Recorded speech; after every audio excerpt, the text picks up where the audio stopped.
안녕하세요. 클라이언트 게임 개발자를 위한 소켓 프로그래밍 기초에서 활용까지라는 제목으로 발표를 하게 된 최흥배라고 합니다.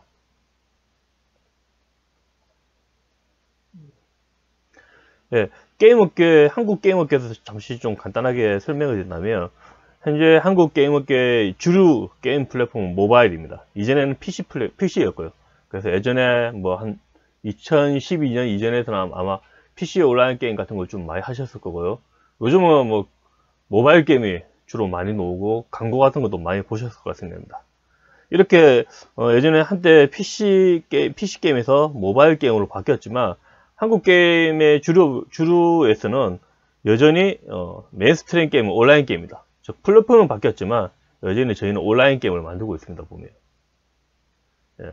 그래서 이거는 제가 2020년 12월 19일 날 구글 플레이 해가지고 이제 매출 중심으로 순위를 이제 뽑은 건데, 보시면 알겠지만 대부분 게임들이 온라인 게임 유의 게임입니다. 그러니까 저 네트워크 통신을 하지 않으면 게임 플레이를 제대로 하기 힘든 그런 유의 게임들이 게임 상위권에 꽤 많이 포진되어 있습니다. 보면. 예. 그리고 이거는 뭐 한국만 그런 게 아니고 요즘 전체적으로 해외 게임 회사들도 유명 게임들을 보면 패키지 게임으로 개발하고 판매하지만 이 온라인 기능을 추가로 해가지고 서비스를 하고 있습니다. 지금 제가 이 스크린샷으로 올린 거는 GTA라는 아주 유명한 게임인데, 이 GTA도 GTA 온라인이라는 컨텐츠를 만들어서 온라인 서비스를 하고 있고요. 제가 듣기로 이 온라인으로 해서 현재 매출이 꽤 잘 나오고 있다고 합니다. 그래서 해외 게임 회사들도 패키지 게임을 만들더라도 추가 컨텐츠로 온라인 기능을 만들어서 서비스하는 것을 요즘은 기본적으로 많이 염두에 두고 있다고 합니다. 네. 그래서 게임 개발자가 되려면 보통 저희 게임 개발에서는 네트워크를 잘 아는 사람은 서버 프로그램만 주로 잘 알면 된다고 생각하고 있는데, 클라이언트도 네트워크 통신을 해야 되기 때문에 클라이언트 프로그래머도 어느 기초적인 정도의 네트워크 프로그래밍 이론 지식이나 프로그램 코딩 방법을 좀 알고 있는 것이 좋다고 생각됩니다. 그래서 먼저 제가 프로그래밍 하기 전에는 일단 이론을 어느 정도 조금 알고 있어야 되겠죠. 이론을 조금 알고 있어야 코딩을 할 때 이게 왜 이렇게 해야 되고 어떻게 동작하는지를 이해할 수 있기 때문에 네트워크 프로그래밍을 하기 위한 제가 생각할 때 아주 기초적인 것 몇 가지를 좀 먼저 설명드리고 뒤에 관련된 코드를 한번 보도록 하겠습니다. 예. 일단 저희가 네트워크 프로그램 한다면 가장 많이 듣는 게 TCP, UDP입니다. TCP, UDP라는 이야기를 아주 많이 들었고요. 현재까지는 네트워크 통신의 기본은 TCP입니다. 그러니까 어떤 뭐 네트워크 통신을 한다면 기본적으로 TCP 기반에서 통신을 한다고 생각하면 되고요. 그리고 보통 또 UDP를 이야기를 할 때 가장 많이 나오는 이야기가 UDP를 하면 TCP보다 훨씬 빠르다. 그런 이야기를 많이 하거든요. 그래서 상대적인 비교를 하면 UDP가 TCP보다 빠르기도 하는데요. 근데 그렇게 엄청나게 많이 빠르지는 않습니다.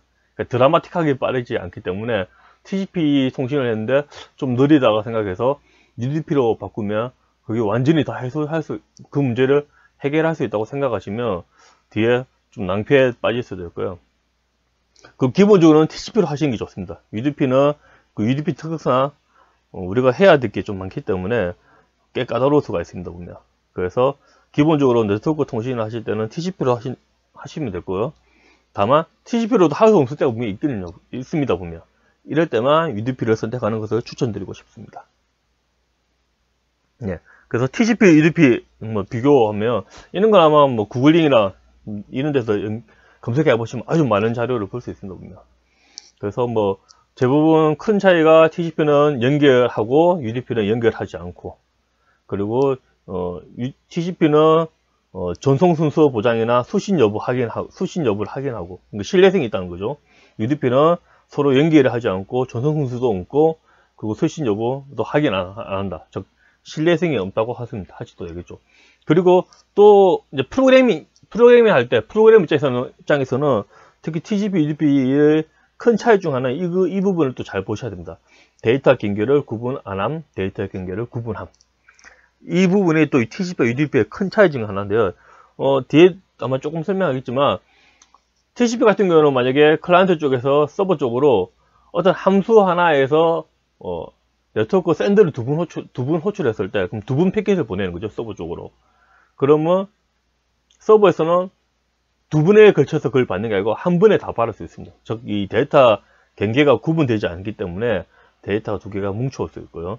UDP는 경계가 구분되기 때문에 클라이언트에서 어떤 함수 하나에서 샌드를 두 번 하면 서버도 리시브를 두 번 해야지만 다 받아낼 수가 있습니다. 네. 그리고 UDP는 이제 FPS 게임처럼 UDP를 사용하는 게임들은 주로 이제 FPS 게임에서 되게 굉장히 많이 사용하고요. 보통 초당 패킷 전송이 많고 TCP보다는 그래도 조금이라도 더 빠르게 통신해야 하는 경우에 UDP를 많이 사용하고 있습니다. 지금 제가 스크린샷을 올린 게임들은 꽤 유명한 게임들이기 때문에 어떤 게임인지 아마 잘 아실 수 있을 거라고 생각됩니다. 그리고 이거 제가 3년 전인가 2년 전에 봤던 게임인데 꽤 TCP, UDP에 대해서 설명을 가장 잘하는 짤방 중에 하나라고 생각됩니다. 이 그림 보시면 딱 나오죠. 이게 TCP를 하시는 분은 이 입과 물병이 연결되어 있죠. UDP는 연결 안 되어 있죠. 이것을 보면 연결 안 함 알 수 있고, 그리고 이쪽은 물을 순차적으로 확실하게 받아들이고, UDP는 그냥 물이 막 떨어지죠. 이게 물이 입에 들어갈 수도 있고 빠져나갈 수도 있고, 이 말은 물이 들어갈 수도 있다고 안 들어갈 수도 있다고 봐도 되는 거죠. 그래서 저는 이 그림이 TCP와 UDP를 가장 단순하게 단순하게 잘 설명하고 있는 그림이라고 생각합니다. 그리고 또 제가 패킷이라는 말도 한번 많이 들을 겁니다. 네트워크 통신할 때 보면 패킷이라는 거는 저 보면 우리가 우체국에서 그러니까 택배 같은 걸 보낼 때 이게 우리가 보내야 될 물건이죠. 이 물건 보내기 위해 물건에 어떤 걸 포장도 하고 뭐 주소도 붙이고 하죠. 이런 역할을 약간 한다고 해도 좀 비슷하지 않을까 생각됩니다. 그래서 보통 저희가 네트워크로 어떤 데이터를 보내면 이 부분이 이 애플리케이션, 우리가 만든 프로그램이죠. 우리 프로그램에서 보내는 데이터, 이 데이터라면 네트워크를 통해서 보낼 때 이 데이터만 가는 게 아니고 밑에 네트워크 여러 계층의 흐름에서 관련된 데이터가 더 붙게 되어 있습니다. 그래서 그러니까 우리가 보는 이 데이터가 어디서 보내고 어떤 것인지를 알려주기 위해서 붙는 거거든요, 보면. 그래서 최종적으로는 우리가 보낸 데이터는 이거지만 최종적으로는 이런 데이터가 날아갑니다. 그때 저희가 이런 것을 이제 패킷이라고 일반적으로 많이 부르고 있습니다.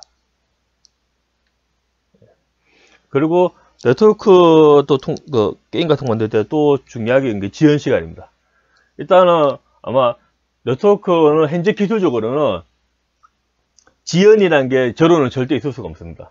현재 전파가 빛보다 빠를 수가 없기 때문에 우리 빛이 지구 한 바퀴를 돌 때 7ms가 시간이 좀 걸리는 거거든요. 그러니까 그 이하는 절대 나올 수가 없다는 거죠. 저희가 지구 한 바퀴를 돌 수 있는 그 통신을 보내더라도. 그래서 언제나 작은 지연 시간이 있고요. 그리고 만약에 이제 게임이 아주 빠른 네트워크 속도를 원하실 때는 이 지연 시간을 고려해서 프로그램을 짜셔야 됩니다. 이 지연 시간을 하나도 고려하지 않고 짜시면 큰 낭패를 보고요. 그래서 예전에 보면 가끔 그런 경우가 있었습니다. 패키지 게임을 주로 만드시다가 이제 패키지 게임에서 온라인 게임 만들 때 좀 이게 만들 때 그 과정에서 시행착오를 겪는 부분이, 그러니까 패키지 게임에서는 내 컴퓨터 상에서 이루어지니까 지연이라는 게 거의 없죠. 그래서 거의 지연을 고려하지 않고 컨텐츠를 만들었는데 이게 온라인화 시켰을 때는 이 지연 시간이라는 게 생기기 때문에 이것을 어떻게 잘 넘어가는지를 제대로 해결하지 못하면 게임 플레이가 제대로 안 되는 것이 있었습니다. 그래서 저희가 네트워크 게임을 만드실 때는 레이턴시가 특히 되게 민감할 때는 이 지연 시간을 고려해서 이 지연이 발생했을 때 어떻게 그 상황을 스무스하게 잘 넘어갈 수 있을지 문제는 고민하셔야 됩니다. 그래서 지연 시간은 그래서 왕복 레이턴시, RTT를 생각하시면 될 것 같습니다. 그리고 또 MTU라는 게 들어갈 수 있습니다. 그러니까 저희가 패킷을 보낼 때 우리가 보낸 패킷 사이즈의 크기 제한 없이 날아가지는 않습니다. 보면 어떤 사이즈의 그 제한이 있을 수밖에 없습니다. 그 제한의 크기가 보통 MTU라고 부르고요, 저희가. 그래서 MTU 크기는 1528 바이트입니다. 근데 이 MTU는 우리가 보내는 데이터만 있는 게 아니고 아까 앞에 이 그림을 보시면 우리가 보낸 데이터 위에 다른 데이터가 붙습니다. 그러니까 이것까지 다 포함한 게 MTU입니다. 보면. 그래서 우리가 이 MTU가 한 번에 보낼 수 있는 최대 크기를 생각할 때는 MTU로 생각하시면 안 되고 사실 MSS를 생각하셔야 됩니다. 이 MSS는 이 이더넷 이 헤더의 정보를 다 뺀 크거든요, 보면. 그래서 1460 나오죠, 보면. 그래서 보통 TCP로, TCP나 UDP나 할 저희가 네트워크 패킷 데이터를 보낼 때 우리 순수 데이터의 크기가 가능하면 1460 이하로 맞추시는 게 좋습니다. 이것을 넘었으면 뒤에 어떤 일이 발생하냐면 패킷을 짜게서 보냅니다. 보면. MTU보다 큰 패킷을 보내게 되면 TCP 레이어 단에서 이 그 패킷을 MTU 크기만큼 잘라서 보냅니다. 그래서 우리는 4004K짜리 데이터 하나 보낸다고 하나를 보냈지만 실제로 밑에 내부에서는 이게 세 분에 걸쳐서 날아가게 됩니다. 보면. 근데 자동으로 이제 이거는 TCP에서 해주는 겁니다. 자동으로 패킷을 분할해주고 받는 쪽에서는 그 받은 분할된 패킷을 하나로 합쳐서 저희 애플리케이션에 알려주고요. 예. 그런데 이제 이렇게 자동으로 분할되게 하면 또 조심해야 될 게 뭐냐면 이 그러니까 UDP가 TCP 특성인데 자동으로 이제 이 세 개로 분할 갔을 때 만약에 첫 번째, 두 번째는 잘 갔고 세 번째가 만약 못 갔을 때 누실됐을 때 그러면 TCP는 신뢰성 있게 패킷을 보내기 때문에 다시 처음부터 다시 다 보내게 됩니다. 그러니까 우리가 하나짜리가 분할돼서 세 개로 갔는데 첫 번째, 두 번째 갔고 세 번째가 잘못 갔을 때, 그러니까 도착하지 않았을 때 우리가 생각할 때는 세 번째만 다시 보내면 되지 않을까 생각하는데 TCP는 그것까지는 어떻게 지가 판단해 줄 수 없기 때문에 분할된 패킷이 보냈을 때, 자동으로 분할된 패킷이 보냈을 때 하나라도 그 중에 누락이 생기면 모든 걸 다시 다 보내기 때문에 이 패킷 분할을 가능하면 TCP가 하게 하는 것보다는 우리 애플리케이션에서 나누어서 하는 게 훨씬 좋습니다. 애플리케이션에서 나눠서 보내면 하나가 잘못되면 그 하나만 다시 보내면 되기 때문에 이렇게 자동 분할돼서 보냈을 때 누실보다는 훨씬 더 좀 효율적으로 보낼 수가 있습니다. 그래서 네트워크로 또 1K 이상의 패킷을 보낼 때는, 그러니까 MSS보다 큰 사이즈의 패킷을 보낼 때는 우리가 애플리케이션 측에서 우리가 직접 그 크기만큼 잘라서 보내는 것이 제일 좋습니다. 보면. 근데 보통 게임 쪽은 게임의 특성상 보면 보통 큰 패킷은 보내지 않습니다. 보면. 게임들은 대부분 작은 크기의 패킷을 좀 자주 보내는 그런 특성이 있거든요. 보면. 그래서 대부분 이 MTU 크기를 벗어나서 이렇게 자르는 경우는 아마 거의 별로 없을 거고요. 있다면 보통 이제 게임 처음에 로그인해서 자신의 게임 데이터를 받을 때 그런 건 좀 양이 많을 수 있죠. 그때만 아마 지금 MTU보다 큰 사이즈를 보내게 돼서 그때 뭐 우리가 애플리케이션에서 잘라서 보냈던 그 크기를 MTU만큼 혹은 이 TCP가 알아서 자르게 하든가 둘 중에 하나를 아마 선택하실 거라고 생각됩니다. 그리고 좀 더 네트워크 프로그램 지식에 대해서 좀 더 알고 싶으면 뭐 괜찮은 책도 많고요. 혹은 KGC 2014에서 발표된 이 문서도 한번 보시면 좋다고 생각합니다. 예.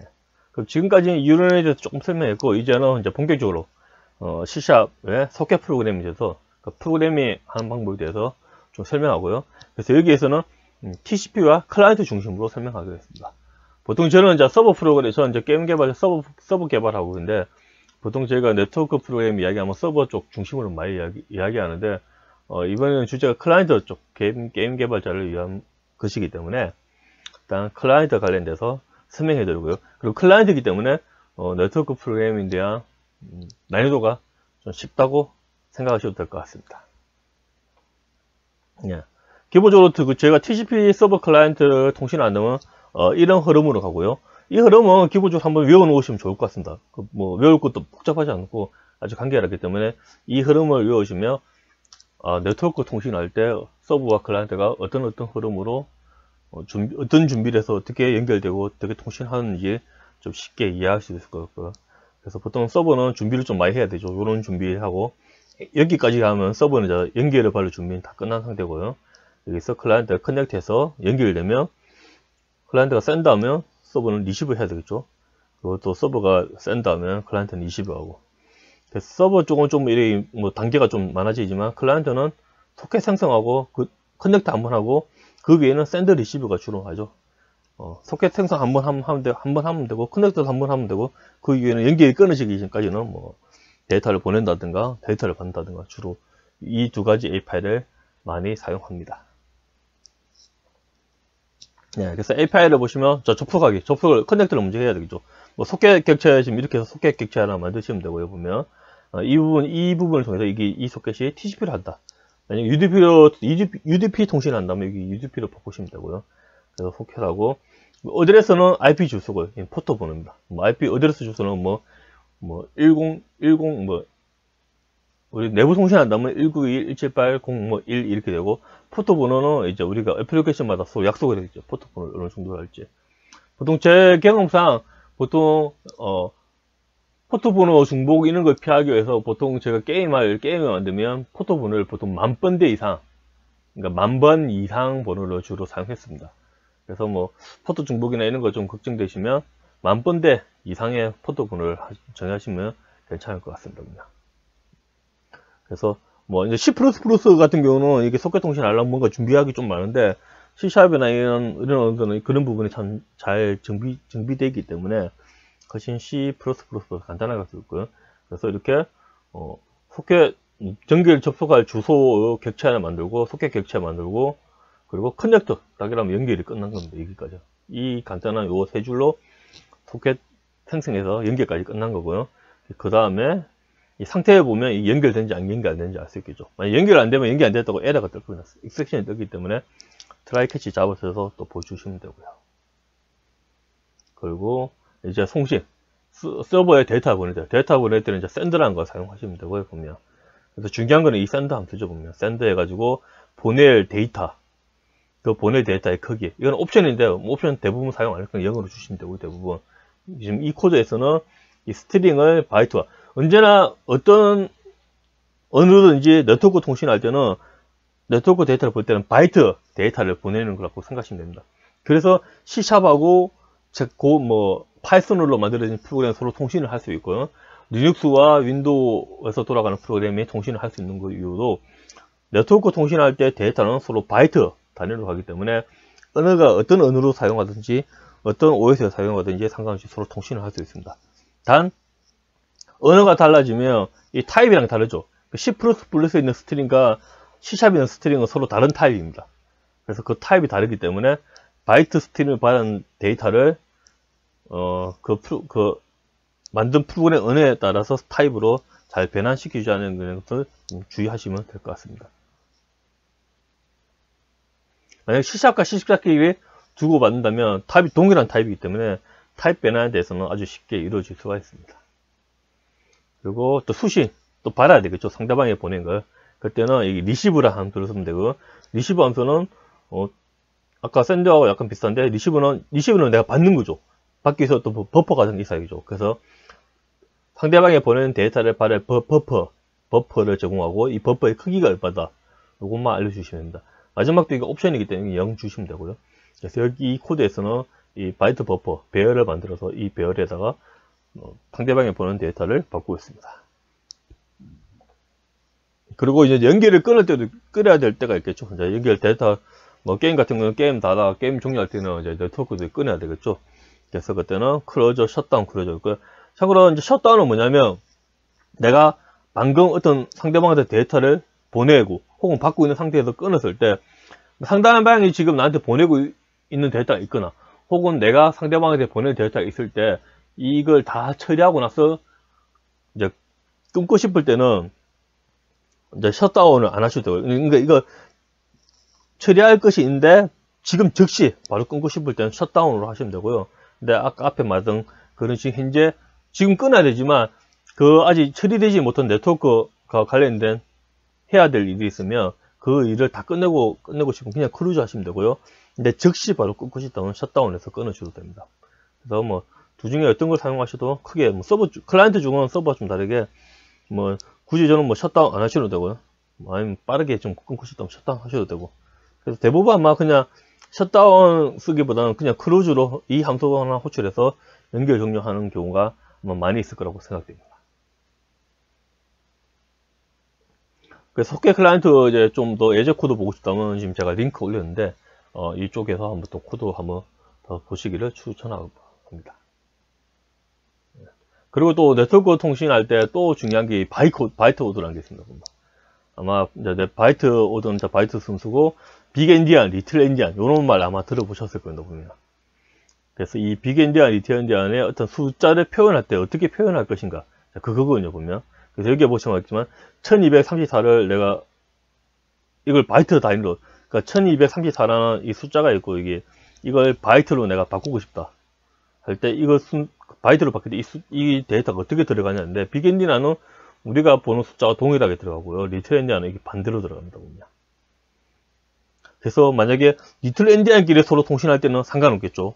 근데 만약 한쪽은 빅엔디안, 한쪽은 리틀 엔디안이라면 이 두 개의 어떤 이 바이트의 순서를 변환하지 않으면 서로 데이터를 읽을 수가 없습니다. 그래서 한쪽을 빅엔디안으로 바꿔주든가 하면 리틀 엔디안으로 바꿔주든가 바꿔줘야 되고요. 보면. 그래서 그런 함수도 대부분 다 있습니다. 보면. 그래서 호스트2, 네트워크코드나 네트워크코드 이런 게 있고요. 근데 아마 저희 게임 개발은 요즘 유니티 많이 하실 건데 유니티로 사용하시는 분들은 이런 바이트 오더 바꿀 저기가 아마 거의 없을 겁니다.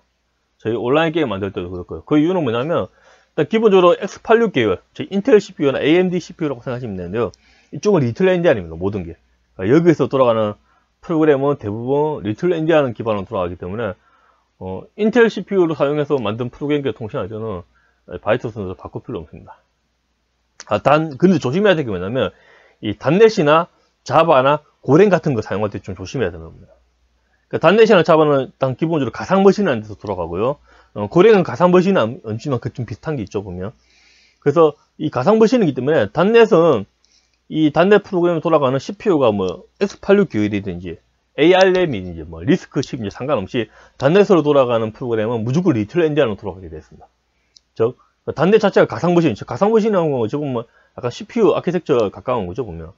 그래서 단넷은 자기만의 가상머신 기반으로 돌아가기 때문에 CPU와 상관없이 무조건 리틀 엔디안으로 돌아갑니다. 그래서 유니티 클라이언트로 만든 프로그램과 서버도 C샵으로 만든 서버라면 이건 무조건 다 리틀 엔디안으로 바이트 오더가 잡혀져 있습니다. 이렇게 만든 프로그램은 서로 바이트 바꿀 필요 없죠, 보면. 그래서 유니티로 만든 거는 다 단넷 기반으로, 내부의 단넷 기반으로 돌아가기 때문에 그게 안드로이드도든지 iOS는 ARM이죠. 그래서 보통 원래 iOS에서 만든 프로그램하고 제가 인텔에서 만든 프로그램, 만약에 iOS는 요즘 스위프트죠. 그리고 인텔에서 만든 프로그램이 C++를 만들었다면 서버는 리틀 엔디안이고 iOS는 빅 엔디안이기 때문에 서로 이게 두 개 데이터가 서로 브리치가 되거든요. 한쪽으로 맞춰줘야 되는데 유니티를 만들었으면 유니티가 단넷 기반 위에서 동작하고 단넷 기반은 리틀 엔디안이기 때문에 그런 바이트 오더를 바꿀 필요가 없습니다. 그래서 유니티로 클라이언트로 돌고 서버가 CPU가 뭐든지 상관없이 C샵으로만 돌아간다면 다 리틀 엔디안 기반으로 돌아간다 생각하시면 됩니다. 다른 건데 조심해야 될 거는 단넷은 내가 리틀 엔디안, 단넷은 클라이언트는 유니티로 만드는데 서버가 만약 자바다. 그리고 자바고 이 자바 프로그램이 인텔 CPU에서 온다. 이렇게 해도 자바이기 때문에 얘는 빅 엔디안입니다. 그래서 유니티 클라이언트가 자바로 만든 서버 통신할 때는 바이트 오더를 한쪽으로 맞춰줘야 되기 때문에 그 부분 잘 주의하셔야 됩니다. 그리고 또 아까 앞에 소개했던 이제 보통 동기 IO 소켓입니다. 어떤 우리가 IO 작업을 할 때 그 컨텍스트에서 IO 작업 요청과 완료가 다 끝나게 되었고요. 비동기 IO는 요청과 완료가 동일한 컨텍스트가 아닌 다른 컨텍스트에서 이루어집니다, 보면. 그래서 대부분 비동기 IO로 사용하신다면 멀티스레드를 사용하신다고 생각하셔도 될 것 같고요. 그래서 이제 비동기 IO가 성능 주는 동기 IO보다 좋은데 좀 복잡해질 수가 있습니다, 보면. 비동기 클라이언트 소켓 예전은 지금 여기서는 저는 동기 IO를 주로 중심으로 설명할 거고요. 그래서 비동기 IO 쪽 클라이언트 쪽 알고 싶으면 이렇게 에지에 있으니까 이제 한번 보시면 되고요. 그렇게 그러니까 클라이언트 쪽은 서버가 그렇게 어렵지 않기 때문에 많이 어렵지 않기 때문에 보실 수가 있습니다. 그래서 비동기 IO로 보통 제가 쓸 때는 고성능 네트워크 IO 위에 쓰고요. 그래서 보통 서버 쪽은 거의 대부분 비동기 IO로 사용하고 있다고 생각하시면 될 것 같습니다. 근데 그래서 클라이언트 사이드에서는 제가 봤을 때는 보통 고성능 네트워크 IO는 아마 큰 별 의미가 없을 겁니다. 클라이언트는 뭐 그 클라이언트 여러 다른 클라이언트 혹은 다른 서버 여러 개 복수 접속하는 게 아니고 보통 클라이언트가 어떤 서버에 한 군데 접속을 하죠 보면. 그래서 접속하는 곳이 되게 작고, 그리고 패킷도 그렇게 엄청나게 초당 많이 보내지는 않을 겁니다 보면. 그래서 고성능 네트워크라는 게 클라이언트 사이드 쪽은 큰 의미가 없고요. 예전에 저희 한국에서 저희가 이제 예전에 PC 때 게임 만든 보통 C++의 IOCP라는 걸 많이 사용해서, IOCP가 비등기 IO로 사용한 그 방식인데, 만들었을 때 보면 이게 성능 측정해보면 이 동시 접속자 수가 작았을 때는 비등기 IO와 동기 IO가 그 성능 차이 크게 나지는 않습니다. 예. 동시 접속자 수가 좀 많고 뭐 초당 주고받는 횟수가 많았을 때, 그때서야 비등기 IO가 동기 IO보다 훨씬 성능이 좋지, 좀 작았을 때는 별 큰 차이가 없거든요.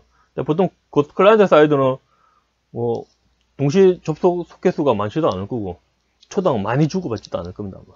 그래서 별로 비동기 IO를 사용했을 때 큰 장점은 얻을 수 없고요.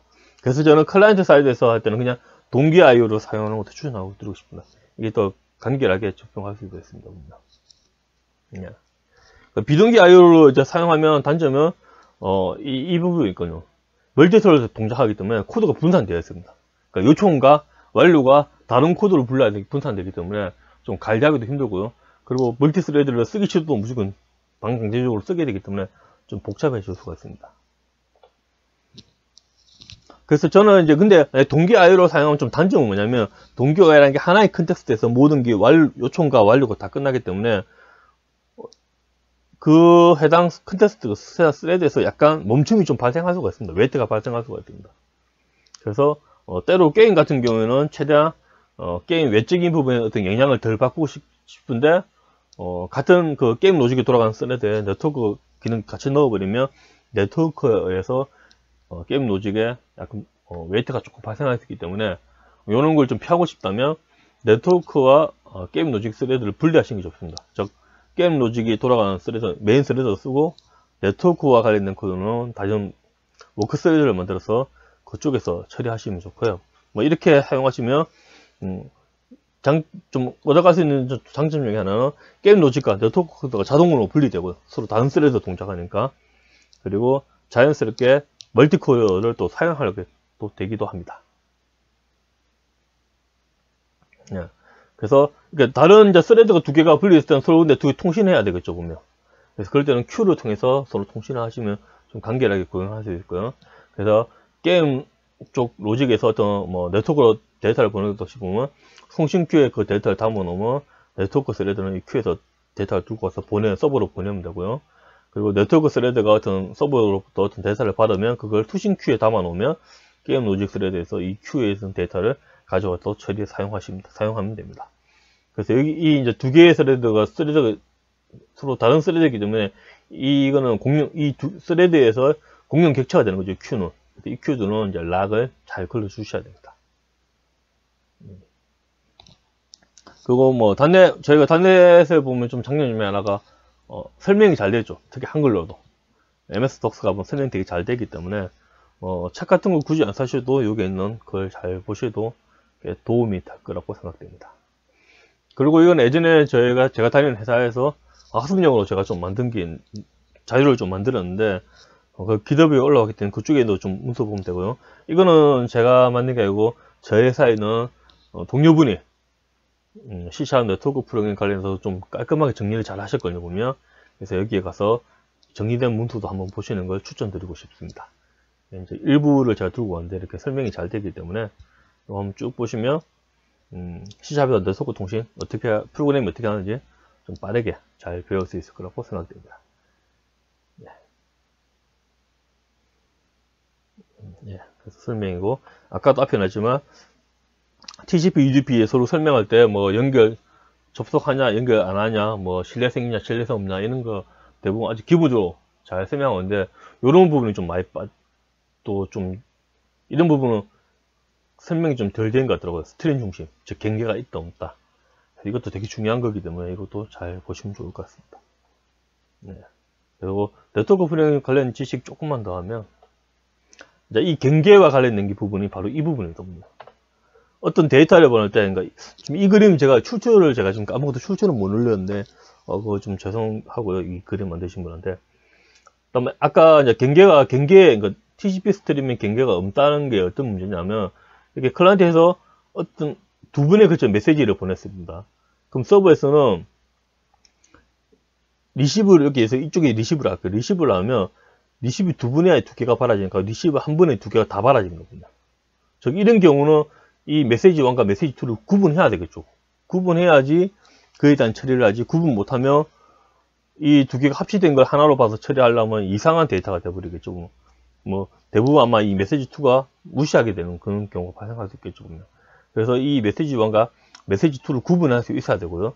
구분하기 위해서 보통 제가 데이터를 보낼 때, 그러니까 애플리케이션에서 어떤 데이터를 보낼 때 패킷 헤드라는 걸 만들면 이게 지금 패킷 헤드인데, 헤드라는 걸 만들어서 이 헤드를 통해서 구분을 합니다. 이 헤드가 엄청 구분하기 힘들거든요. 어디서 어디까지가 하나의 메시지인지를 알 수 없기 때문에. 그래서 이거는 그래서 어떤 데이터를 보낼 때마다 우리가 언제나 해야 되게, 우리가 실제 보낼 데이터, 그걸 보디라고 부르고요. 그 앞에 이 패킷 헤드라는 걸 붙여서 보냅니다. 그래서 이 패킷 헤드에는 이 데이터의, 이 메시지의 전체 크기가 있고, 그 다음에 이 메시지가 어떤 타입, 어떤 건지, 그리고 이거는 종류, 그러니까 참고로 이 헤더는 뭐 딱 정해진 건 아니고, 어떻게 해라는 거는, 뭐 만드는 애플리케이션 따라서 적절하게 잘 정리하시면 되고요. 저는 이제 보통 간단하게 이렇게 좀 많이 하고 있고요, 보면. 그래서, 서버 쪽에서 어떤 데이터를 받으면 그 데이터의 크기가 이 헤드 크기 이상 되는지 먼저 확인해야 됩니다. 그래서 그걸 지금 제가 이게 좀 글로 설명했는데, 그래서 클라이언트에서 리시브 쪽에서 해야 될 거는 어떤 소켓으로 리시브를 호출하고요. 근데 리시브 호출하고 있는 도중에서 리시브가 됐는데 사이즈가 0이다. 그럼 연결이 끊어진 거거든요. 그럼 빠져나와야 되고, 더 이상 연결을 받을 수 없죠. 그리고 그 다음에 받은 0이 아니면 데이터를 받은 거겠죠. 그걸 버퍼에 저장합니다, 보면. 버퍼에 저장하는 이유는 이렇게 됐을 때, 자르든가, 아니면 혹은 이쪽에서 좀 큰 데이터를 보내기 때문에, 보내는 쪽에서 잘라서 보낼 수 있죠. 제가 앞에 MTU 이야기 때 이야기했죠. 큰 데이터를 보낼 때, TCP가 알아서 잘라주기도 하지만 우리가 잘라서 보내기도 한다고. 그래서 우리가 잘라서 보낼 때, 잘라서 보냈기 때문에 이쪽에 데이터 다 못 받아서 뒤에 다시 받은 데이터로 연결해서 하나의 패킷을 만들어야 되는 경우가 있기 때문에 받은 데이터를 버퍼에 저장하고요. 그래서 일단 이제 데이터를 받았다고 치고, 그 다음에 이쪽에서 이제 이 패킷을 나누는 작업을 여기서 합니다. 그래서 버퍼에 있는 데이터가, 받은 데이터가 헤더보다 작으면 이건 더 이상 이 패킷을 처리할 수가 없습니다. 헤더보다 작으면 이 데이터, 이 메시지, 상대방이 보는 패킷이 어떤 건지를 알 수 없기 때문에 헤더보다 작으면 무시하고요. 헤더 이상이라면 이제 이 받은 데이터가 어떤 건지를 알 수가 있죠, 보면. 그래서 먼저 이게 크기를 얻고요. 그래서 이 크기만큼 현재 받은 데이터가 있으면 하나의 메시지를 처리할 수 있는 거죠. 근데 아니면 처리 못하는 거죠. 뒤에 아마 그 데이터를 아마 상대방에서 다 못 보는 거기 때문에 다 보낼 때가 기다려줘야 되겠죠. 그래서 이 사이즈보다, 받은 데이터가 이 사이즈보다 작으면 무시하고요. 만약 맞다면 이제 그걸 하나의 패킷으로 완성해서 패킷으로 처리하게 됩니다.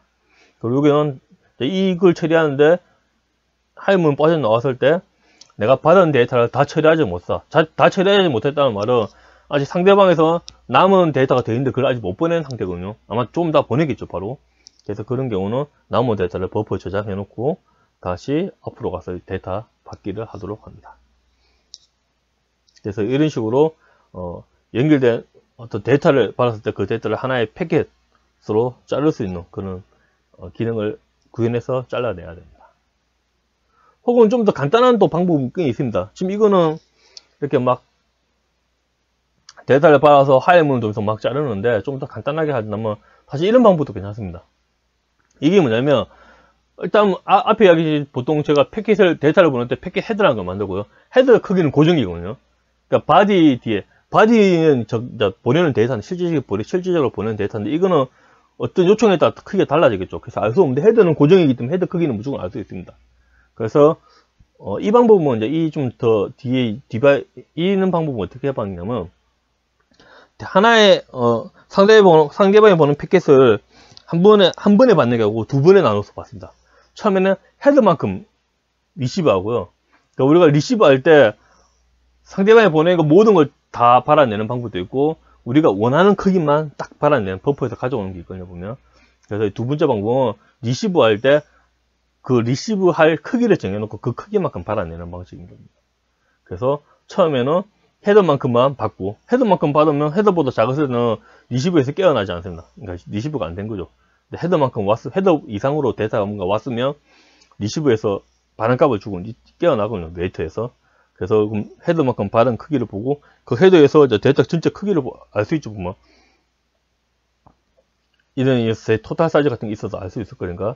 그러면 헤더에서 그 사이즈를 봐가지고, 아, 전체 크기가 얼마, 그러니까 보드 크기가 어느 정도 될지 알 수 있겠죠. 그래서 두 번째, 사실 또 그 보드 크기만큼 또 리시브를 합니다. 그래서 여기에서 뭐 리시브 안 될 때까지 계속 멈춰 있으면 되겠죠, 보면. 만약에 왔으면 그대로 깨어나면 되고. 이렇게 하면 좀 앞에보다는 조금 더 간단하게 이 패킷을, 어떤 데이터를 왔을 때 그 데이터를 메시지 패킷 단위로 짜게서 처리할 수 있는 걸 좀 구현할 수가 있습니다. 지금 이게 약간 좀 복잡해질 수 있는데요. 이렇게 하면 장점은 한 번에 리시브로, 그러니까 한 번에 IO 요청으로 복수의 패킷을 처리할 수 있고, 이 방법은 무조건 IO를 두 번 해야 되죠. 헤더 한 번 읽고 보드 한 번 읽고. IO 횟수가 좀 증가되는 단점은 있었습니다. 근데 어찌 보면 구현 방법은 이게 좀 더 간단할 수 있기 때문에 이 방법도 저는 클라우드 쪽에서 나쁘지 않다고 보고요. 다만 서버 쪽은 이제 네트워크 처리 성능 같은 것도 좀 중요하고, 그리고 네트워크 IO 콜이 상대적으로 좀 성능을 좀 많이 먹는 놈이기 때문에 이 방법보다는 이렇게 한 번에 데이터를 받아서 우리가 패킷 헤더를 중심으로 해서 패킷 크기를 알아내서 패킷을 자르고 남은 데이터를 다 처리하고, 만약에 다 처리하지 못하고 남은 데이터가 있으면 버퍼에 저장했다가 다음에 받은 데이터를 또 받아서 처리한, 이런 식으로 하는 게 더 좋다고 됩니다. 서버 쪽은 저는 이런 식으로 하시는 게 좋다고 보고, 클라이언트 쪽은 이쪽은 이런 식으로 해도 되고, 혹은 그냥 간결하게 그냥 리시브 두 분으로 하나의 패킷을 만들어내서 처리하도록 하는 것도 괜찮다고 생각됩니다. 그리고 또 저희가 네트워크 상태를 이제 조사해야 됩니다. PC 때는 거의 대부분 네트워크가 상태가 나쁠 일이 거의 없는데, 저희 모바일 때는 네트워크 상태가 나쁠 수가 있죠. 이렇게 저희 특히 지하철 타고 가면 어떤 구간에서는 잘 되다가 어떤 구간에서는 잘 안 될 때가 있죠, 보면. 그래서 기본적으로 뭐 사실은 PC 온라인 때도 했던 건데 모바일 때는 더 중요한 것 같고요. 제가 봤을 때 서트비트로 언제나 연결 상태를 조사해야 됩니다. 클라우드와 서버에 넣어서 주기적으로 서로 패킷을 보내서 현재 연결이 잘 되고 있는지 그걸 잘 하고요. 이제 서트비트가 제대로 안 오면 연결이 제대로 상태가 안 좋은 거겠죠. 그럼 그에 따른 어떤 처리를 하시는 게 좋다고 생각됩니다. 그리고 또 연결 재접속 시도 필요합니다. 그러니까 앞에처럼 연결이 끊어질 수도 있죠. 끊어지면 또 자연스럽게 연결이 돼야 되겠죠. 그래야 게임하는 유저 입장에서는 좀 스무스하게 게임이 흘러가기 때문에 편리하게 됩니다. 그래서 연결 재접속 시도도 해야 되고요. 근데 다만 연결이 안 됐을 때 연결을 시도하는데 이걸 끊임없이 하시면 안 됩니다. 그러니까 될 때까지 계속 시도하면 불필요한 CPU만 소비하게 되거든요, 보면. 그래서 이런 식으로 연기를 시도해서 특정 횟수만큼 실패가 되면 바로 연결도 시도하는 게 아니고 좀 웨이트를 했다가 또 시도하고, 근데 이 시도해서 몇 번이 더 증가되면 대기 시간을 좀 더 늘려야 되겠죠. 이런 식으로 해서 좀 불필요하게 CPU를 소모하는 걸 막으면서 연결 재접속 시도하는 기능도 있으면 좋다고 생각됩니다. 그 다음에 이제 좀 코드 쪽으로 좀 더 내려가서 이제 클라이언트 TCP 네트워크 라이브러리를 제가 만든 게 있는데, 이걸 좀 보시고 본인의 코드를 만드시는가 혹은 이 코드를 그대로 사용하시는 것도 괜찮을 것 같습니다. 그래서 이건 아까 앞에 이야기했듯이 동기 IO를 사용하고 네트워크 처리를 네트워크 전용 스레드를 만들어서 처리하는 방식으로 만들어진 라이브러리입니다. 그래서 이게 네트워크 라이브러리 핵심 객체고요. 이 객체에서 어떤 디버그, 로그 출력하고 싶을 때는 로그 출력할 수 있는 함수를 연결해 주시면 좋고요, 보면. 유니티에서 이게 이제 저는 유니티에서 사용하는 것을 좀 생각해서 만들기 때문에 유니티에서 사용하신다면 이쪽에다가 유니티 쪽에 그 디버그 로그 함수를 연결해 주시면 됩니다. 그리고 패킷을 보낼 때는 이렇게 샌드 하시면 되고요. 참고로 이 네트워크 라이브러리 내부에서 스레드 세이프하게 작업을 하고 있기 때문에 이것을 사용하는 쪽에서는 락 같은 거나 스레드 락에 대해서는 고려하지 않으시고 그냥 사용하시면 됩니다. 그래서 데이터를 보낼 때는 샌드라는 거 하시면 되고요. 지금 저희 연결 커넥터가 빠졌는데 커넥터를 하시고 이제 해야 되겠죠. 그리고 애플리케이션 쪽에서는 주기적으로 get 패킷이라는 함수를 호출해가지고 어떤 반환값이 있는데 그 패킷 아이디가 0이 아니면 뭔가 데이터가 온 거고요. 0이면 아직 데이터가 온 게 없기 때문에 그러니까 받은 데이터가 없기 때문에 그냥 무시하시면 됩니다. 그리고 패킷 퍼포먼스 매니저는 아까 앞에 잠시 여기 있지만 어떤 데이터 받은 걸 모았다가 여기에서 패킷 단위로 잘라서 큐에 담아서 여기서 get 패킷 하면 상대방에서 보는 패킷 단위로 이렇게 반환하도록 해주는 클래스라고 생각하시면 될 것 같습니다. 그래서 이거는 이제 기본적으로 저는 패킷 헤드 사이즈 5라고 생각해서 만드는 거고요. 그래서 만약에 이제 패킷 헤드는 애플리케이션마다 다 달라질 수는 있겠죠. 그래서 만약 패킷 헤드가 달라지면 이 부분은 좀 바꿔주셔야 된다. 5보다 크시면 이 틈 크기면 이 크기를 바꿔주셔가지고 해야지 또 제대로 동작할 수가 있습니다. 그리고 저는 이게 MTO 사이즈를 그냥 간단하게 계산하기 위해서 단 1000이라고 했고요. 그래서 1000 이상 넘어서는 뭐 자르게 날아간다든가 그런 기능을 구현할 수도 있습니다. 이 커넥터 함수고요. 커넥터 내부는 이렇게 이루어져 있습니다. 그리고 여기서는 이제 저는 노들리에나 이런 뭐 샌드버퍼 사이즈를 바꾸는 거는 일단 사용하지 않는 걸로 되는데, 만약에 FPS 게임 이런 액션 기준은 엄청나게 네트워크 지연 없이 그 딜레이 기능, 그러니까 TCP의 딜레이 기능을 사용하지 않아야 되는 경우는 이 부분을 주도를 풀어주시면 될 것 같습니다. 그리고 만약에 버퍼, TCP 버퍼 크기를 조절하고 싶으면 이 부분도 주석 풀어주셔서 넣어주시더고요. 지금 이 코드는 다 아까 TCP 네트워크 라이브러리라는 코드고요. 그래서 여기는 이 스레드를 하나 만들어서 이 스레드 안에서 샌드와 리시브 함수를 호출하면서 처리하고 있습니다.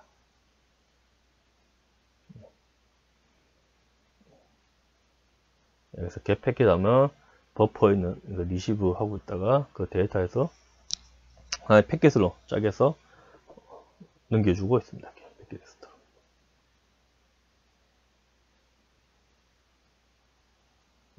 그러면 이제 이걸 직접 사용한 걸 보여드릴게요. 윈폼에서 그냥 간단하게 구현하게 또 윈폼으로 만들었고요. 참고로 이 코드는 다시 기더브에 다 올라가 있습니다. 기더브에서 이 위치에 있습니다. 그래서 코드는 이거 이 코드인데 폼 보시면 이렇게 돼요. 아주 간단합니다. 접속을 하고 접속을 끊고 간이 채팅 보내고 이렇게 되어 있고요. 이게 네트워크 라이브러리입니다. 네트워크 라이브러리 코드 딱 단 2개만 있으면 네트워크 라이브러리 코드 끝나고요. 지금 저는 이제 따로 라이브러리 하시켰는데 그냥 이게 애플리케이션 넘어도 상관없죠. 파일이 2개밖에 안 되니까. 혹은 이 코드를 이쪽에 넣어서 그냥 파일 하나짜리로 만들어줘도 뭐 제가 봐서 큰 문제는 없다고 생각합니다. 그래서 코드를 보시면 메인 폼에 보시면 되겠죠. 그래서 먼저 TCP 트랜스포트 TCP라는 네트워크 객체를 생성하고 그 다음에 이제 이 사용 방법이 따라가시면 됩니다. 좀 접속하면 이게 커넥터라는 거 호출하고 있거든요. 이게 보면 커넥터 호출하고 있죠. 보면 이렇게 해서 접속해서 틀으면 접속이 된 거고 실패면 접속이 안 된 거고요. 접속이 끝나고 났으면 이제 리시브나 샌더가 하면 되고요. 보면 그래서 저는 여기에서는 스레드가 하나 만들어져 가지고요. 디스패치 스레드 타이머가 만들어져서 여기 한번 보시면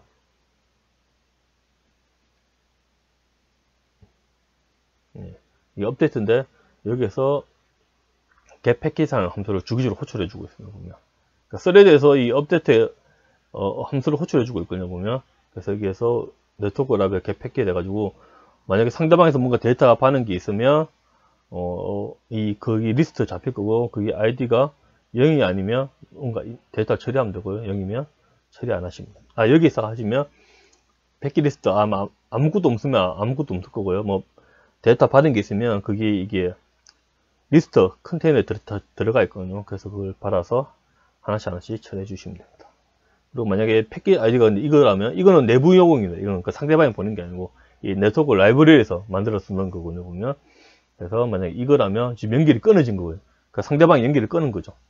그래서 그때는 연결 접속 종료 처리를 하시면 됩니다. 그래서 패킷을 보낼 때는 간이 챕터 보시면 알겠지만 여기에서 또 샌드 가가지고 예, 연결 중인지 확인하는 거고요. 해서 예, 샌드 함수 이렇게 하시면 내 라이브러리에서 알아서 네트워크 서버 쪽으로 보내서 샌드를 하고 있습니다. 그래서 아주 간결하게 잘 되고요. 근데 이것도 테스트도 한번 해보셔야 되겠죠. 이게 이제 클라이언트 한번 만들어봤자 테스트를 못 해보면 안 되기 때문에 테스트는 저 코드에 보면 샘플 서버라는 디렉토리에 심플 챗 서버가 있습니다. 여기에서 서버를 실행하셔서 테스트를 해보시면 되고요. 이제 이게 아마 저 기더브에서 코드 받아오시면 이제 서버라는 디렉토리가 있을 거고요. 서버에서 보면 뭐 심플 챗 서버 여기에 있는 코드가 이 지금 인폼 클라이언트로 만드는 클라이언트가 테스트할 수 있는 서버입니다. 참고로 이 서버는 슈퍼 소켓을 사용해서 만들었고요. 슈퍼 소켓은 제가 뭐 유튜브나 이런 데서 관련된 그 자료를 올린 게 있으니까 한번 검색하셔서 보셔도 될 것 같습니다. 그래서 이 서버고요. 참고로 이 서버를 빌드를 하시면 파일이 여기에 만들어집니다. 여기에. 저는 이번에 지금 이 코드가 .NET 5.0으로 해놨거든요. 그래서 여기 아마 만들어지고요. 지금 여기에 만들어져 있을 겁니다. 보면 이렇게. 그래서 실행할 때는, 그리고 참고로 이건 실행할 때 서버에서 필요한 설정 정보를 좀 받아와야 되거든요. 그래서 커맨드 라인 명령줄 인수를 받게 되는데 그 일일이 실행을 귀찮으시니까 윈도우에서 같은 경우는 배치 파일을 제가 만들어 놨거든요. 배치 파일 없이 실행할 때는 이런 식으로 해서 실행하셔야 됩니다. 그래서 실행하실 때 이 정보를 주셔야 됩니다. 이게 뭐냐면 이거 잘려놔. 잠시만요. 예. 이 정보 뭐냐면 뭐 이 서버의 아이디, 유니크 아이디 번호, 뭐 서버의 이름, 포트 번호, 이게 중요한 거죠. 이 포트 번호가 서버 클라이언트에서 맞춰줘야 되겠죠. 그리고 최대 접속자 수, 한 번에 받을 수 있는 최대 크기에, 그리고 리시버 버퍼의 크기에, 샌드 버퍼의 크기에, 요걸 좀 정보를 주시고 하시면 되고요. 지금 이거에 대한 정보는 슈퍼 소켓을 좀 더 알아봐야 되기 때문에 그쪽에서 좀 보시면 됩니다. 지금 이 세션은 클라이언트 쪽이기 때문에 이 서버 쪽에 대해서는 제가 특별히 따로 설명하지는 않을 예정입니다.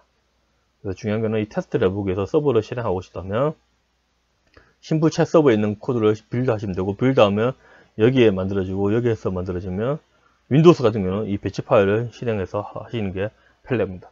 뭐 리눅스, 참고로 .NET이기 때문에 리눅스에도 다 돌아갑니다. 이거 서버 쪽은. 그러니까 클라이언트는 지금 윈폼으로 사용하기 때문에 리눅스나 맥에서 못 돌아가지만 서버는 리눅스나 맥에서 다 돌아가기 때문에 리눅스에서 실행하고 싶다면 이 배치 파일이 아닌 그 리눅스용 파일만 지금 잠깐 생각이 안 나는데 하여튼 그런 파일을 만드시면 되겠죠. 아니면 직접 커맨드 라인을 치시든 입력하시든가 그렇게 해서 서버를 실행하시면 됩니다. 예. 코드를 내부에 보면 아까 잠깐 보여드린 해서 연결하시고 디버거 찍고 그래서 포스트 샌드에서 찍으면 되고, 샌드 패킷은 내부에 들어가면 이렇게 연결해서 이게 이 부분이 아까 패킷 헤드입니다. 그러니까 헤드를 줘야지 상담에서 받은 데이터를 패킷 단위로 짜게 쓸 헤드를 이제 줘야 되기 때문에 이 부분이 헤드를 만드는 부분이고요. 참고로 사실 이 방법을 하면 좀 메모리 할당 횟수가 증가되거든요. 사실 이 방법보다는 버퍼 하나를 만들어 놓고 그 버퍼에 데이터를 쌓는 방식으로 해야 되는데, 저는 좀 구현을 좀 간단하게 하기 위해서 그냥 애들랭지나 함수를 사용해서 크기만큼 메모리를 할당해서 추가하고 있는 형태로 하고 있습니다. 그래서 이 부분이 헤드에 상응하는 부분이고요. 그래서 보낼 보디 데이터가 있으면 이렇게 뒤에 붙여서 마지막에 한 방에 보내고 있습니다. 이 애들랭지 하면 헤드와 보디가 연결되는 거죠. 보면. 그래서 업데이트 쪽에서는 주기적으로 새로 받은 데이터가 있는지는 알아봐야 되거든요. 그래서 get 패킷 함수를 호출해서 보러보다가 있으면 이제 이 패킷을 프로세스 패킷 함수를 좀 처리하시면 되고요. 그 프로세스 패킷은 패킷의 아이디가 어떤 거냐에 따라서 분기를 해야 되는데 if나 스위치를 만들면 그 이 요청이나 답변이 많을 때는 분기가 너무 많아지겠죠. 그래서 그걸 간단하게 하기 위해서 딕셔너리를 했습니다. 아이디와 그러니까 패킷 아이디, 이 패킷 아이디, 그 요청, 그러니까 패킷의 번호라고 생각하면 되고요. 그 번호별 동작해야 될 함수, 액션 함수죠. 함수를 이렇게 딕셔너리에 넣어놓고 이렇게 호출해서 사용하고 있습니다. 심플챗은 제가 하나만 있기 때문에 이 함수가 여기 연결 들어가 있거든요. 그래서 이게 아마 심플챗 번호가 103번인가 될 건데 103번 패킷 아이디가 오면 이 함수가 호출돼서 화면에 출력하고 있습니다. 그리고 지금 유니티에서 만약 사용한다면 뭐 코드를 주는 것보다는 DLL로 주는 게 좋을 겁니다. 코드를 주면 단점이 만약에 코드 뒤에 수정해야 될 때 수정을 했는데 배포가 제대로 안 되면 좀 배포가 좀 안 될 수도 있고 좀 귀찮을 수도 있고, 혹은 사용하는 쪽에서 해당 클라이언트 코드를 안 보는 게 좀 좋을 수도 있죠. 그래서 그럴 때는 유니티에서 DLL, 그러니까 아까 네트워크 라이브러리를 DLL로 만들어서 유니티 쪽에 넘겨주는 게 또 사용하기가 더 간편할 수도 있습니다, 보면. 그래서 이거는 제가 이건 다른 웹에 있는 걸 아마 좀 두고 갔었는 건데, 유니티, 그러니까 C샵으로 만든 DLL을 유니티에 임포트하는 방법에 있어서 간단하게 제가 설명해 놨습니다. 그래서 요즘은 대부분 .NET 4.4보다는 .NET 2.0으로 선택하시는 게 좋죠. 최신 유니티를 사용하신다면. 그래서 그 설명을 제가 좀 정리를 해 놨고요. 그래서 플러그인 방법은, 이건 제가 이 글은 여기 있는 걸 참고했던 것을 참고해서 좀 이렇게 스크린샷으로 좀 찍어 놨습니다. 그래서 그 예제 코드 또 하나 만들어 놨기 때문에 한번 보시면 좋을 것 같습니다. 그리고 앞에는 이제 제가 바이너리로 서버와 클라이언트가 통신하고 있는데, 이 바이너리 방식으로 그냥 우리가 하나하나 그 바이너리 데이터를 특정 데이터 타입으로 바꾸는 코드를 만들면 되게 복잡해질 수 있습니다. 오류도 생길 수도 있고.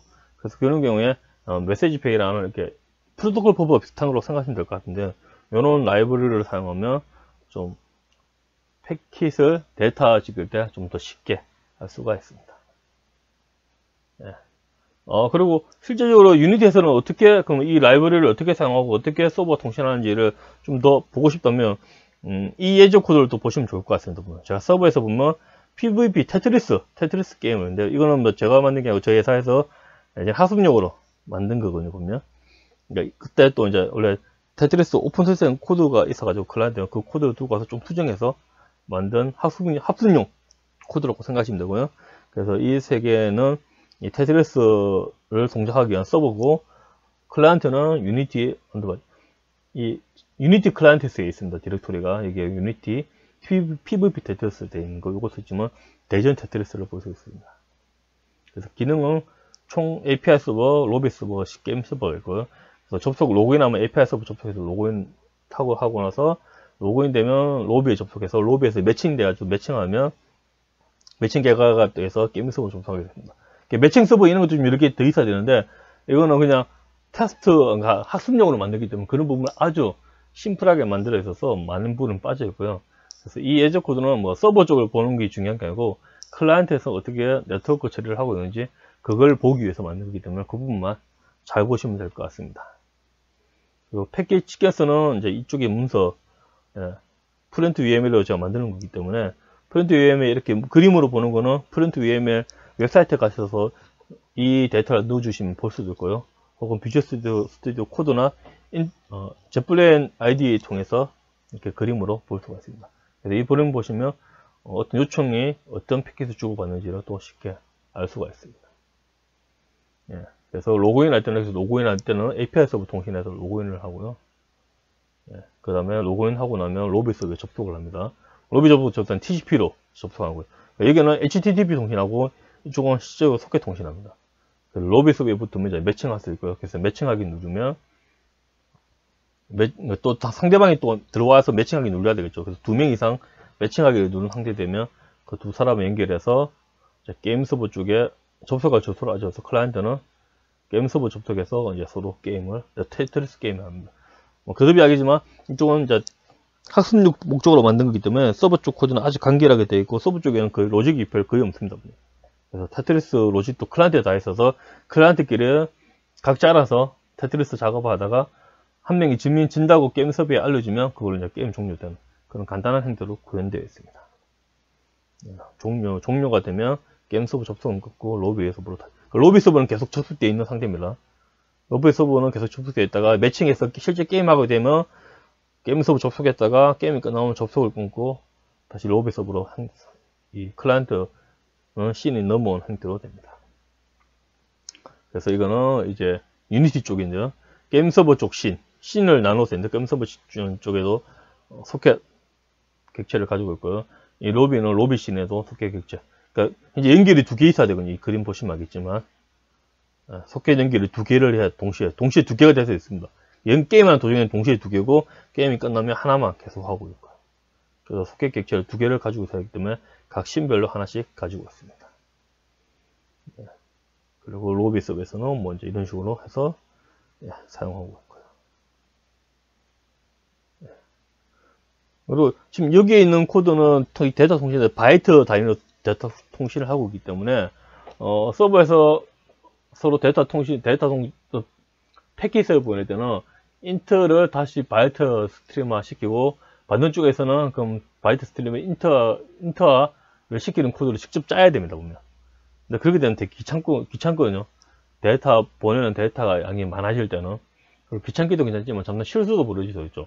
보내는 쪽에서는 인트를 보냈는데 이게 처음에는 인트였는데 밖에서 인트 쇼트 인트가 됐을 때 그럼 받는 쪽도 인트 쇼트 인트가 돼야 되는데 받는 쪽은 옛날처럼 인트 됐으면 데이터가 제대로 받아지지 않겠죠, 보면. 보통 수작업으로 이렇게 바이트 스트림을 데이터 타입으로 바꾸는 거 수작업으로 하면 실수가 많이 발생하고 있습니다. 그래서 이런 걸 자동화 해주는 게 좀 필요하고요. 그 중에 저는 이 C# 같은 경우에는 메시지팩 C#은 아주 크게 추천하고 싶습니다. 현재 C#에서 직렬화 라이브러리 중에 가장 성능이 좋고요, 보면. 성능이 좋고 또 안정성도 좋다 보니 마이크로소프트에서도 오픈소스에서 이 메시지팩 C#을 많이 사용하고 있습니다. 그래서 성능, 신뢰성 다 미룰 수 있는 거고요. 그래서 C#에서는 프로토콜보다도 성능이 더 좋습니다. 그래서 성능 지도고요. 단점은 시작끼리만 통신을 해야 됩니다. 그래서 만약 클라이언트가 만약 언리얼을 만들었다. 언리얼을 만들면 일단 기본적으로 못 쓴다고 보시면 되고요. 혹은 클라이언트는 유니티인데 서브를 C++나 뭐 고령으로 만들었다. 이러면 또 이거 못 씁니다, 이거. 그쪽에서, 그러니까 메시지팩이 C++나 고령용이 있는데, 약간 메시지팩 인코딩법이 조금 다르기 때문에, 이 메시지팩 C# 이 라이브러리로 만든 거하고 C++에서 사용하는 메시지팩 라이브러리하고 하면 서로 데이터가 서로 좀 브리치가 좀 발생합니다. 그래서 서버와 클라이언트가 서로 언어가 달라지면 좀 사용하지 못하는 단점이 있는데 서버도 C#으로 만들었으면 아주 간단하게 그리고 고성능으로 사용할 수 있습니다. 그래서 이게 이제 아까 저희 한 땀 한 땀 수작업으로 다른 거죠. 이렇게 수작업을 한 땀 한 땀 수작업 너무 귀찮거든요. 지금 이 세 개만 해도 이렇게 인데 세 개보다 더 많아지면 더 많아지겠죠. 근데 메시지팩 C#을 하면 요렇게 보낼 데이터를 클래스 해가지고 이렇게 어트리뷰트 달아주시고 보낼 때는 시리얼잠 이게 클래스 이 객체죠. 이 객체를 만들어서 메시지팩 시리얼 라지에 넣어주면 바이트로 만들어주고요. 받는 쪽에서는 그 바이트를 이렇게 넣어주고 이걸 어떤 객체로 만들 건지 템플릿 그거 제네릭이죠. 어떤 객체로 만들 건지 알려주면 자동으로 이 객체로 만들어줍니다. 그래서 직렬화를 아주 이렇게 쉽게 끝나고요. 이 직렬화할 데이터는 이렇게 어트리뷰트만 달아주시면 됩니다. 그래서 메시지팩을 사용하시면 네트워크 통신을 구현할 때 아주 간편하게 하겠습니다. 실제 서버 같은 경우에는 이 메시지팩을 사용할 때는 아주 간단하게 사용했습니다. 그냥 누get에서 설치해서 바로 사용하면 되고요. 근데 유니티에서 사용할 때는 바로 사용하지 못합니다. 이 문제는 이제 iOS 때문에 그런데요. iOS에서는 가상 머신을 지원하지 않기 때문에 C#에 있는 리프레셔 같은 이런 걸 사용할 수가 없습니다. 보면. 그래서 코드가 다 만들어져 있어야 됩니다. 보면. AOT 코드 만들어져 있어야 되죠. 그래서 유니티에서 메시지팩을 사용할 때는 메시지팩 시리얼 객체로 사용할 클래스를 이렇게 선언하고 나서 이거를 코드 제너레이터 해주셔야 됩니다. 보면. 일일이. 그러니까 유니티에서 사용할 때만. 유니티가 아닌 C#에서는 그냥 바로 사용하시면 됩니다. 보면. 그래서 이제 그 방법을 제가 좀 정리했는데 이 버전이 좀 올라갔기 때문에 지금하고 조금 달라질 수 있는데 아마 거의 전체적으로 비슷하실 거고요. 그래서 PC 플랫폼에서는 그냥 누get에서 설치하고 사용하면 끝이고요. 근데 유니티, 즉 iOS 때문에 리프레시 지원하지 않기 때문에 그러니까 iOS를 떠나서 유니티에서 사용할 때는 좀 더 작업을 해주셔야 됩니다. 일단 유니티에서 사용할 때는 메시지팩 패키지를 일단 임포트 해야 되겠죠. 라이브러리를. 그리고 메시지팩을 정의한 클래스 코드. 이 클래스 코드는 이런 걸 말합니다. 이게 우리가 메시지팩에서 사용할 객체. 그리고 다 하면 이 mpg.exe라는 파일을 사용해서 이게 코드 제너레이터 해주셔야 됩니다. 뭐 맥은 맥용은 또 다른 이름이 있습니다. 보면 이건 이제 윈도우용 되는 거고요. 그래서 이거 프로그램으로 프로토콜 버프도 약간 이런 식으로 하죠. 프로토콜 버프 비슷하다고 보시면 되는데, 프로토콜 버프처럼 이렇게 해서 코드 제너레이터를 해서 정렬을 할 수 있는 코드를 좀 만들어 내셔야 됩니다. 그래서 조금 유니티에서는 약간 조금 귀찮을 수가 있고요. 그리고 이렇게 하시면 코드가 이제 만들어졌거든요. 지금 제가 이 코드를 만들었고 되어 있죠. 이 코드가 만들어졌고, 이게 포함시켜야 되고, 유니티. 그래서 또 시작할 때 제일 처음에 이거 한번 선언해 주셔야 돼요. 선언해 주셔야 돼요. 레지스터. 이거는 꼭 한번 해주시고, 딱 한 번만 해주시면 되고요. 이것만 하면 이제 메시지 팩을 사용하기 위한 준비는 다 끝나시고요. 그 다음에는 기존처럼 이렇게 사용하시면 됩니다. 예. 그리고, 그러니까 이 메시지 팩 객체를 정의할 때마다 그럼 코드 제너레이터를 시켜야 되는데, 그 일일이 하면 좀 귀찮죠. 그래서 이렇게 툴 같은데, 이런 게 뭐 비주얼 스튜디오 같은 경우는 빌드 이벤트에다가 자동으로 이 코드 제너레이터 하는 실행 파일을 실행시키게 하시면 좀 더 편리하게 사용하실 수가 있습니다. 그리고 또 프로토콜 버프도 좀 많이 사용하고 있습니다. 유니티에서는, 그러니까 클라이언트는 유니티고 서버가 C++를 만들었다. 이때는 보통 제가 프로토콜 버프를 아주 많이 사용하고 있습니다. 제가 봤을 때 뭐 한국 게임업계에서 이렇게 오픈소스 라이브러리, 직렬화 라이브러리 아마 제일 많이 사용하는 거는 프로토콜 버프 같고요. 이게 프로토콜 버프는 유명하기 때문에. 그래서 클라이언트보다 둘 다 C샵이든 메시지 팩을 사용하시면 되고요. 네, 한쪽이 메시지 팩을 사용하지 못하는 경우라면 그냥 프로토콜 버프를 사용하시는 것도 좋은 선택이라고 생각됩니다. 그래서 프로토콜 버프는 워낙 너무 유명하기 때문에 그냥 제가 빠르게 좀 지나가도록 하겠습니다. 이거는 뭐 제가 말고도 구글링 하시면 아주 많은 자료를 볼 수 있고요. 그래서 이것도 아까 메시지 팩과 아까 사용 방법 조금 비슷합니다, 보면. 근데 여기 좀 다르더라고요. 여기 아직 2.0, 지금 유니티가 지금 현재 2020년 나왔는데, 이건 2019 버전에서 제가 그때 테스트한, 만든 문서거든요, 보면. 근데 2020에서는 단넷 스탠다드 2.0을 지원해주는 걸로 제가 알고 있는데, 근데 2020 버전에서는 그냥 바로 단넷 스탠다드 2.0에 있는 거 사용하셔도 될 것 같고요. 근데 2020 버전이 아닌, 혹은 유니티에서 단넷 스탠다드 2.0을 사용하지 못한다면, 이걸로 사용하시면 안 되고, 단넷 스탠다드 1.0에 있는 걸 사용하셔야 됩니다.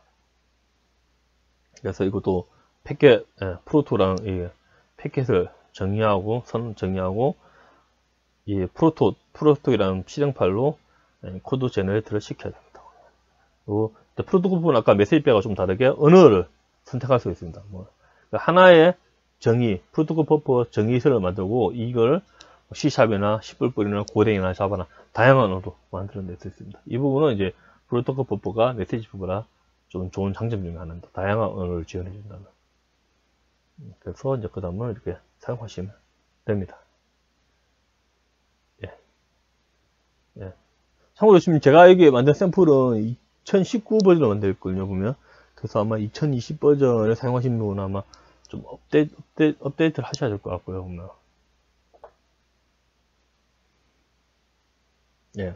그리고 지금까지 제가 설명한 거는 다 GitHub에 올라와 있기 때문에 제 설명과 직접 이 코드를 보면서 실행해 보시면서 또 학습해 보시면 학습에 큰 도움이 되지 않을까 생각합니다. 예, 이것으로 제 클라이언트 게임 개발자를 위한 소켓 프로그램 기초에서 활용까지라는 주제로 설명을 드렸습니다. 혹시 질문 같은 거 있으시면 제 SNS나 제 블로그 제킹치로 치면 이게 제 블로그 이거 쓰고 있는데 제킹치로 치면 제 블로그 아마 금방 찾을 수 있으실 거고요. 그런데 그런 곳을 통해서 질문을 해 주셔도 됩니다. 예, 그럼 이것으로 제 설명을 마치도록 하겠습니다.